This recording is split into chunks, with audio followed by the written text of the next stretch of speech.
And welcome back to my channel. If you're new here, my name's Macy. Thank you so much for clicking on today's video. As you can tell by the title, I got a new car. Yay! I got the 2024 Mazda CX5. This is the preferred trim level, and it's black with the parchment leather. Y'all don't understand how much of a hassle it was to find either white with parchment leather or black with parchment leather, but that was the most important thing to me. So let's just back up a little bit and go into my car journey. So prior to this car, I had a Range Rover Evoque, and that was the cutest car in my opinion. I've had it since 2017 or 18, a long time, and I loved that car with all my heart. It was the perfect shape, perfect everything. But it was getting old, and then it broke down, and because it's a Range Rover, it was just like way too expensive to maintain and like upkeep. So I just like decided to get a new car. I was contemplating between like an Audi Q3, BMW X3, but where I am in my life right now, like I am trying to buy a house, so I figured that like why get a car that's very expensive to maintain, things like that, since that's what I was dealing with my Range Rover. So I did a lot of car research, and the cutest other ones in my opinion were Mazda CX5s. So that's how we ended up with a Mazda. But since I was getting a Mazda, like I had a very specific, like I was very picky on what I had in mind, and the parchment leather just looks so good in my opinion. So I wasn't leaving until I got that. So I digress. This is my car tour.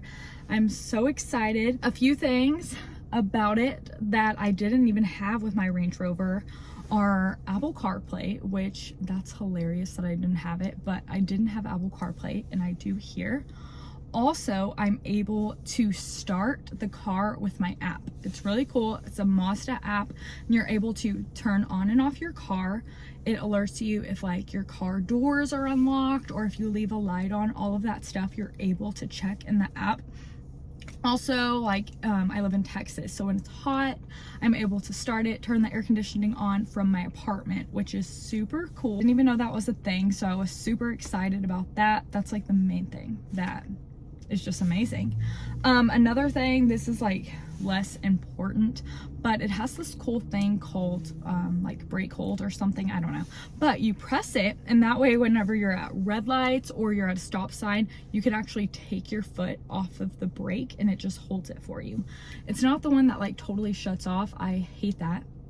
I do not like cars like that, but you can turn it off. But here you just press the button, take your foot off the brake, and then boom, your foot doesn't get tired, which is super cool. But yeah, those are like the main things that you're not going to be able to see by me just showing you. But yeah, I love this car so much. We're super grateful. But yeah, 2024 Mazda CX5 Preferred Edition. Let me show you the inside.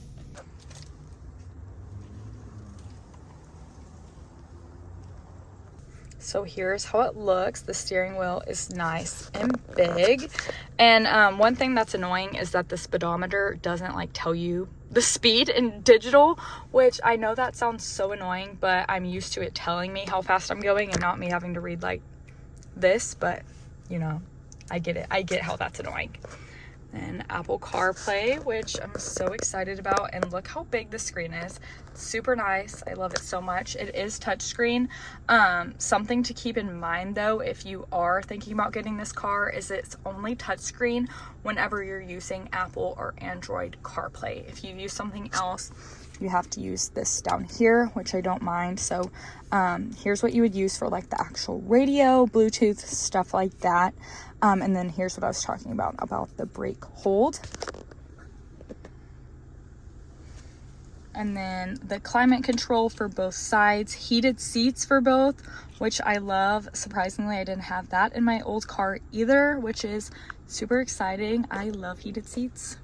Also, it does have adjustable seats, like electronic adjustable seats for both passenger and front seat. You can also set it so like I can have two different ones, like if I want it more pushed up for me and then like further back for someone else. Doors. Going into this middle console thing, has a lot of room. It has this little whatever you would do with this, and this has so much space, which I was able to like do like the TikTok thing, like stock my car, which I was excited about. So yeah, this is a lot of room. It has this, whatever the heck that's for, 2 plugs and then one of the old-timey plugs. Also, it has these little like adorable little holders, so that way when you close it, it doesn't smush your plug, which I thought was an adorable little detail and so cute. 2 cup holders. I just put these little coasters in there from Amazon, but yeah, overall good amount of space, and it's also leather, so nice.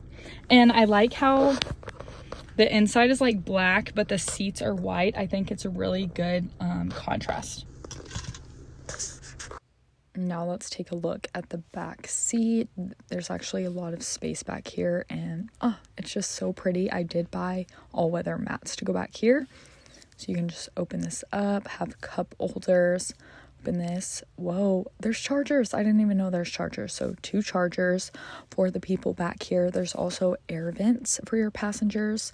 I have no idea what this little hole is, but it's good to have it, I guess. I'm just gonna close this back up. But yeah, the back seat is very roomy and nice. Moving on to the trunk, it is an automatic lift gate, which was super important to me. I just love that feature now. And this trunk is way bigger than my other trunk. I can fit so much space back here. I am gonna get an all-weather mat for this as well, because this is where Douglas sits, and he's really big, but he'll have so much room back here. It's super nice. Like, I can fit so many groceries back here, so many TJ Maxx trips.